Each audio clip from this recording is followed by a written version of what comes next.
सत साहिब अवश्य सुनी सतगुरु संत रामपाल जी महाराज की मंगलमय प्रवचन। सत साहिब।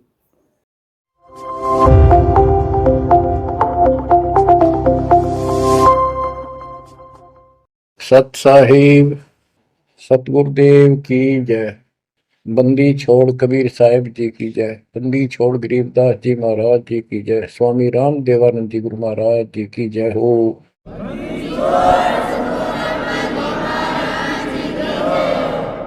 सर्व संतों की जय, सर्व भक्तों की जय, धर्मी पुरुषों की जय।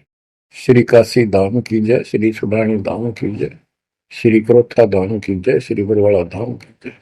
सत साहिब। लेकिन माहौल खराब होता है। ये ज्ञान बताने वाला एक होता है, दूसरा समर्थक नहीं होता।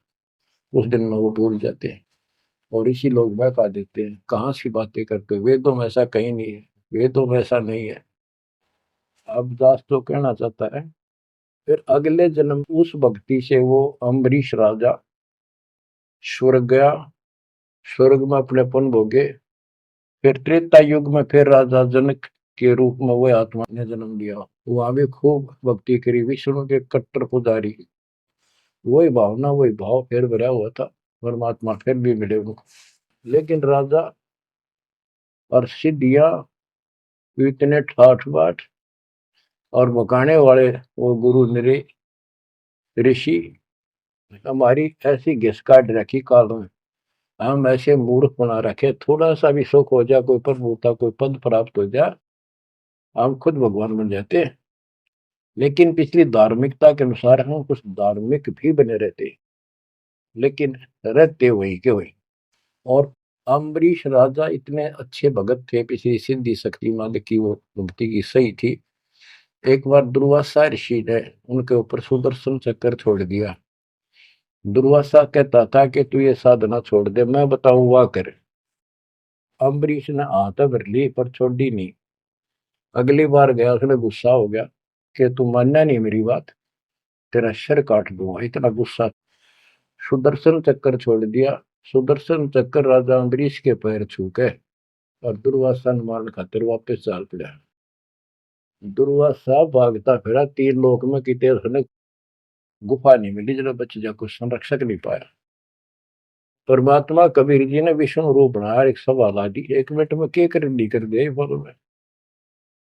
दुर्वासा ने देखा भगवान विष्णु बैठे, वहीं पहुंच गया और कांपे डांक ठोक रखी, मन बचा लो भगवान, बचाओ मुझे, सुदर्शन चक्र मुझे मारेगा। परमात्मा बोले क्या गुस्ताखी कर दी, क्यों मार रहा है तेरे को। फिर वह सारी कहानी बता दी। भगवान बोले कि भक्ति के भाव से चलो, ये ताकत से नहीं चलता ये मार्ग। अपना ज्ञान दो, कोई मानने ठीक है, ना मानो मत ना मानो, मुझे बचाओ भगवान मुझे बचाओ। उसमें सुदर्शन चक्कर रुक गया, खड़ा हो गया दूर, भगवान की शक्ति से डर के देख के। तो दुर्वासा को विश्वास हो गया कि यहाँ बचाओ हो सकता है, माफ करो मुझे माफ करो। परमात्मा बोले अम्बरीश के पैर पकड़े, वो बताओगा तमीज से, मैं नहीं बताऊंगा। हाथ जोड़े, हे भगवान आपके दरबार में मैं नहीं बचूंगा, कहाँ भेजो हो दाता, मैंने तो रास्ते में मारेगा। मिला जा, वही जान बचेगी तेरी। अम्बरीश के चरणों में गिरा वो, जिसने 56 करोड़ यादव मार दिए थे एक में चलता है। तो कहते हैं अपनी देसी कहावत हमारे यहाँ, शेर न सोआ शेर, जरूर टकरा कर घनी बकवाद करनी है ने। अम्बरीश के चरणों में मत्था टेका उसने, मेरी जान बख्शो महाराज, जान बख्शो बख्श दो। अम्बरीश राजा बोले महाराज मैंने कुछ नहीं कहा, तेरा कर्म तुझे मिला। और वो सुदर्शन चक्कर हाथ से पकड़ लिया राजा अम्बरीश ने और ऑफ कर दिया, शांत हो गया। बोला ले जा तेरी तोब। और भक्ति के भाव रहना चाहिए इंसान। बच्चों अम्बरीश राजा की इतनी महिमा होगी, ऋषि भी हैरान थे जो उनके गुरु लोग थे। बुद्धि छोड़ कहते मन तू सुख के सागर बस रे, और न ऐसा यस रे। तू सुख के सागर बस रे, ये झूठे यशों में कुछ नहीं धरा। वह सतयुग में महिमा होगी, फिर राजा जनक बन गए। राजा जनक वही भाग्य बाबा नानक बने। जब एक सुखदेव नाम के बाल ब्रह्मचारी माँ के गर्भ से भक्ति ले रहे थे और आकाश में उड़ जाने की सिद्धि थी, उस हृदय की गांठ से पंसारी बन जाते। ये अपने बराबर किसी ने नहीं समझा था। राजा जनक के पैरों में पड़कर स्वर्ग तक जाने का विरोध करवाया। वो मोक्ष तक वो दूर की बात है, वो तो मार्ग ही नारा है। गरीब सुखदेव ने 84 भुगती बिना पजावे खरगो, तेरी क्या बुनियाद परानी, तू पेंडा पंथ पकड़ो। के सुखदेव जैसे ऋषि जिसकी टूटी बोला करती, सारे देवता उसका सम्मान करते थे, बड़ा पहुंचा हुआ है, वो भी फिर 84 लाख योनियों में गया। राजा जनक से दीक्षा ली। पहले तो यूं कहता, मैं बाल ब्रह्मचारी ब्राह्मण ऋषि, जनक विदेही राजा भाई, कैसे शीश नवाऊं जाई। सुखदेव बोले, ज्ञान विवेक का हमने स्त्री का मुख नहीं देखा। राजा के 10,000 रानियां। तो गरीबदास जी कहते हैं, गोरख से ज्ञानी गणे सुखदेव जति जिहान। वो अपने आप को जति मान रहा था। और सीता सी वो बारिया संत दूर स्थान। संत के घर बहुत दूर है, इन बात का तो नहीं भाई इसने ब्याह करवा रखा है, इसका न्यू हो रहा था, भाई संत कैसे हो सकता है। 10,000 रानी थी, फिर भी उस नकली थे दो भी अच्छा था राजा जनक। बच्चों, ये मूल ज्ञान है, ये निचोड़ है, निष्कर्ष है, ये तत्व ज्ञान है। और राजा जनक रूप में बहुत गणे यज्ञ किए, बहुत प्रमाण है पुराणों में। बहुत धर्म भंडारे लाए, यानी दूध वाली गाय बाटी साधु संत, तो वो धर्म पुण्य बन गए। अब देख काल कैसे ठगी करता है बच्चों, सारे पॉइंट याद रखने पड़ेंगे, बेमतलब अपने धन ने खोया नहीं करते। राजा जनक और सुखदेव विमानों बैठ कर स्वर्ग जान लग रहे। रास्ते में 12 करोड़ आत्माएं नरक में तंग पा रही थी, हाहाकार मचा रोवे। राजा जनक ने कहा, ये आवाज कहां से आ रही है चिल्लाने की, रोको मेरा विमान रोको। रोक दिया। उनको बताया गया कि यहाँ एक नरक है, उसमें 12 करोड़ आत्माएं जीव अपने कर्म दंड भोग रहे, पाप। राजा ने कहा, इनको छोड़ दो, इनको कष्ट ना दो। तो वहां जो उनके साथ गए थे देवदूत यमदूत, वो कहने लगे, जी यहाँ आपका हुक्म नहीं चलता, यहाँ का राजा धर्मराज है, उसके आदेश से सब कुछ होता है। बोला, या तो मुझे इस नरक में डाल दो, मुझे भी यहीं छोड़ दो, ना इनको निकाल दो। धर्मराज तक बात गई। धर्मराज जी वहां आए, बात सुनी। धर्मराज बोले, राजन अपने अपने कर्मा का फल सब न भोगना पड़ता है, ऐसे नहीं कुछ हो सकता।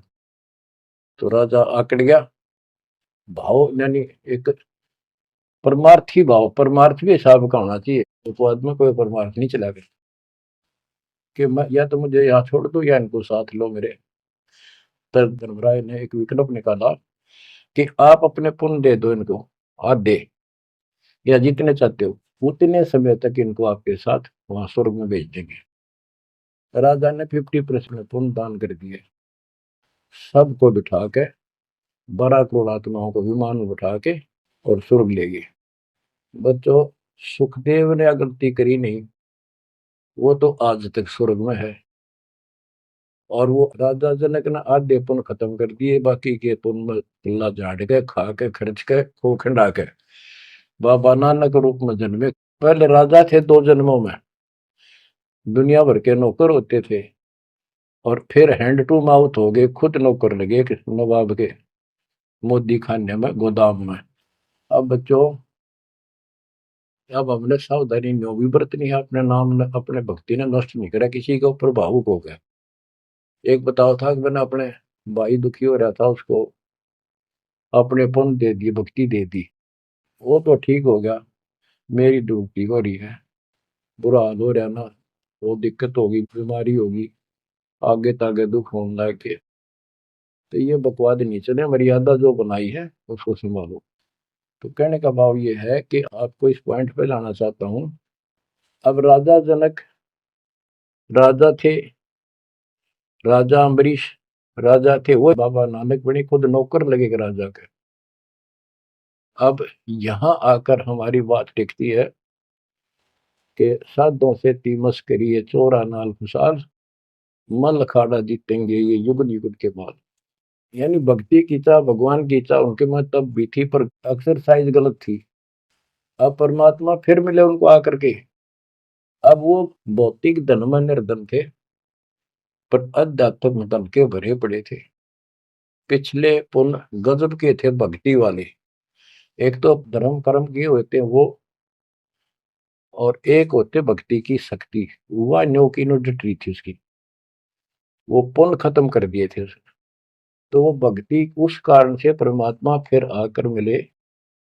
अब वो हैंड टू माउथ था, सुन ली। राजा होता तो तब भी ना सुनता।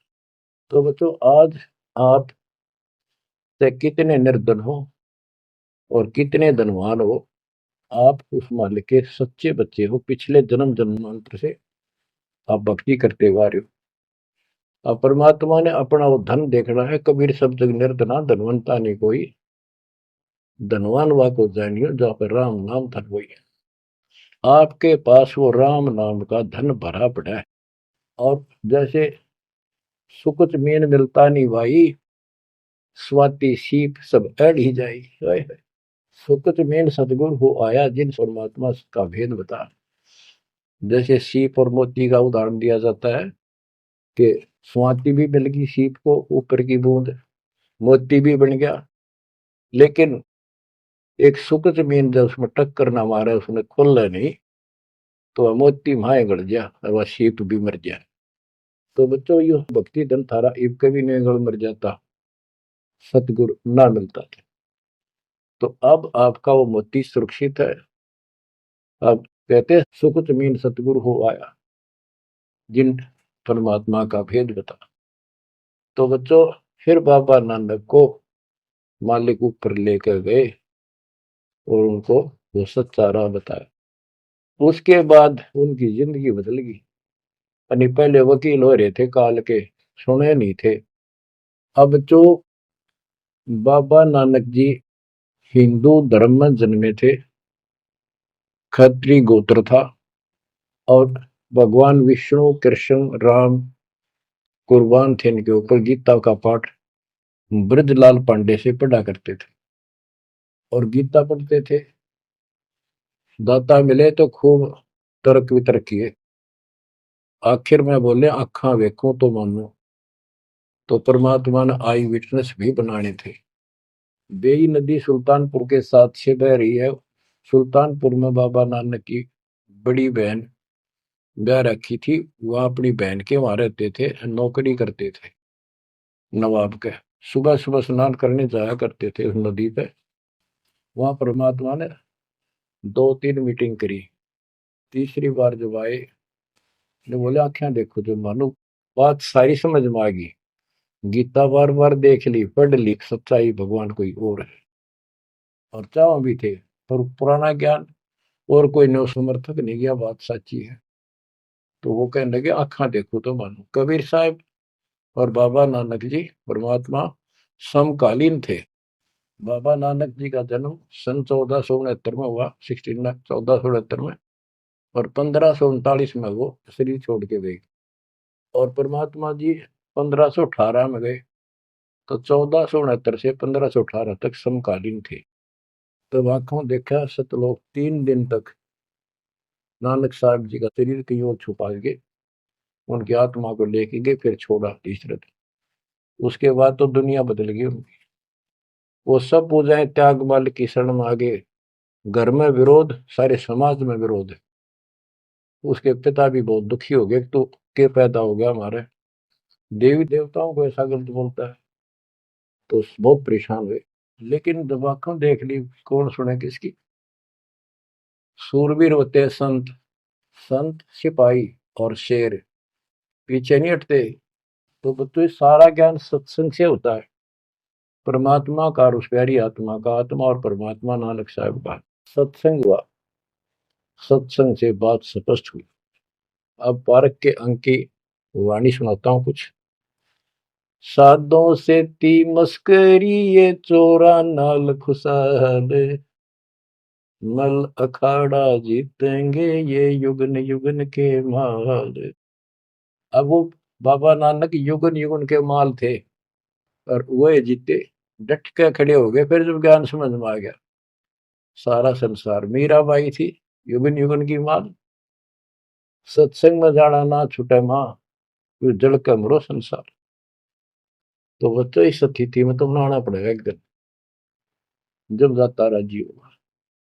और ये ज्ञान खुद देता है भगवान, और वो आत्मा जो इसको सुनकर कुर्बान हो जाती है, वो महान आत्मा होती है। गरीब अंश गवन करते नहीं, मान सरोवर छाड़, कौवे उड़ उड़ जात हैं खाते मसाड़। हंस और कौवे और बुगले सब पक्षी कहलाते हैं। हंस उस मानसरोवर को नहीं छोड़ता जहां उसका आहार मोती होते हैं, और कौवे वहां टेके नहीं, क्योंकि उन्हें तो जगह जगह जाकर मांस खाना, हाड खाड़े हाडों का मांस चाटना, किसी पशु के जख्म में चोंच मारना, ये कौवे जैसी व्यक्ति के लोगों का स्वभाव होता है कि दुखी उनका अपना उल्लू सीधा हो, स्वार्थ सिद्ध हो, ताकि अगला कितना दुखी हो। ये कौवे जैसे जीव होते हैं। अब यहाँ बताते हैं, कबीर साहब कहते हैं, गरीब अंश गवन करते नहीं, मान सरोवर छाड़, कौवे उड़ उड़ जाते हैं खाते मांसाहार। गरीब मान सरोवर मुक्ति फल, मुक्ता हल के ढेरे, कौवा आसन न बंद जय भूमि दीन सुमेर। गरीब कौवा रूपी भेक है, ना प्रतीत यकीन, 68 का फल मेटे करे भये दीन बेदीन। गरीब हंस दशा तो साध है, सरोवर है सतसंग, मुक्ता हलवाणी चुगे फिर चढ़त नवेला रंग। अब स्पष्ट कर दिया कि ये सत्संग जो है ये मानसरोवर है, और भगत साध ये हमारे हंस हैं। अब कौवे बुगले तो मेंढक मछली अड़ंगा कुवाड़ बकवाद करते हैं, और हंस केवल मोती खाता है। इसी प्रकार निर्विकार जो भगत आत्मा बन गए, बेटा या बेटी, वो हंस जैसे हैं। वो केवल मालिक की वाणी, परमात्मा की भक्ति और धर्म कर्म रूपी मोती खाते हैं, और फिर ये मोती खा के, यानी सत्संग वचन सुन के, फिर चढ़त नवेला रंग, एक अजब गजब रंग रंग जाता है उसकी आत्मा में। आत्मा इतनी मजबूत हो जाती है जैसे बाबा नानक की होगी, जैसे मीराबाई की होगी, ऐसी आपकी भी होगी, इस सत्संग से होगी। बच्चों, ये सत्संग मिला ही नहीं था अपने को आज तक। यह परमात्मा की कलम तोड़ कृपा आप पर देखो ना कि तोड़ लाग रही रहे उस बालक ने, उस परमात्मा ने कि ये वो वचन याद कर लो, सतगुरु जो चाहे सो कर ही 14 कोट दूत जब डरी। ये जो चाहे सो कर लो, ये प्रमाण देख यो कर दिया। ऊत भूत चमत्रास निवारे, पर चित्र गुप्त के कागज पाड़े। पुण्यात्माओं, धन्य आपके माता पिता जिनसे जन्म, और धन्य आपकी किस्मत, धन्य आपकी पिछली करनी, और धन्य आपके इस समय को कि आपका जन्म किस समय में हुआ है। इस मालिक के प्रयत्न को, दास के इस प्रयत्न को हल्के में ना लेना। पुण्यात्माओं, उस दाता की अमर कथा आपके हृदय में भर रहा हूं, ये अमृत हार आपको करा रहा हूं। बच्चों, कुर्बान हो जाओ। समय पहचान दो, टाइम बार बार नहीं आता होगा आपका। ये संसारिक धंधे थे कर कर मर लिए, इनमें फिर भी पूरा ना पटता। इस मालिक की तरफ ध्यान ज्यादा दो, हर चीज में बरकत दिखा दूंगा नारी नारी। परमात्मा आपको मोक्ष दे, आपको समय दे इस अनुभव रत्न, इस मानसरोवर बनाने का, आत्मा के मैल कटाने का। सत साहिब।